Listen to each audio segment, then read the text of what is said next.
బొమ్మనాల్ మండలాధ్యక్ష ఎన్నిక అనేది ఒక చీకటి రోజుగా మనము భావించవచ్చు. ఇది ఒక అప్రజాస్వామికం, అనాగరికమైన, అనైతికమైన ఎలక్షన్ను ఈ కూటమి ప్రభుత్వం జరిపిందనటంలో ఎలాంటి సందేహం లేదు. చంద్రబాబు నాయుడు ఆయన ఎలక్షన్ కమిషన్ అవతారం కూడా ఆయననే ఎత్తినారు.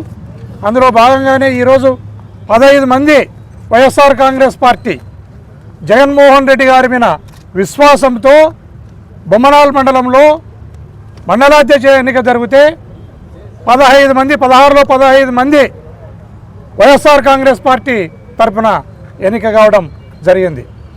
దాంట్లో దూరి అనైతికంగా వాళ్ళు అత్యంత జుగుప్సాకరమైన ఎలక్షన్ జరిపి ఎంపీ గారు, ఎమ్మెల్యే గారు వాళ్ళ సమక్షంలోనే ఈ ఎలక్షన్ని జరిపి అనిమేష్ అనే మా ఎంపీటీసీని కన్ఫైన్ చేసి బంధించి, మాకు 8 మంది అక్కడికి పోయినప్పుడు కూడా 8 మంది అభ్యర్థులు ఉన్నారు, దాంట్లో వారిని కన్ఫైన్ బంధించి వాళ్ళు 7 మందితోనే డిక్లేర్ చేసుకుని మేము గెలిచినామని ఒక తప్పుడు వార్తను బయటికి పంపి రావడం జరిగింది.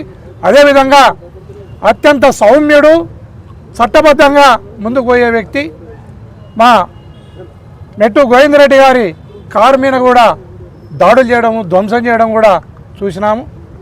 ఉత్తరోత్తర ఎప్పుడు ఎలక్షన్ జరిపినా ఇప్పటి నుంచైనా ఎలక్షన్ కమిషన్ అనేది పారదర్శకంగా పనిచేయాలా, ఇద్దరికీ న్యాయమైన ఎలక్షన్ జరపాలా. ఖచ్చితంగా 2029లో ఎలక్షన్ ఎప్పుడు జరిగినా కూడా వైఎస్ఆర్ కాంగ్రెస్ పార్టీ అధికారంలోకి వస్తుంది. దాన్ని ఆఫీసర్లందరూ కూడా పెట్టుకోవాలి.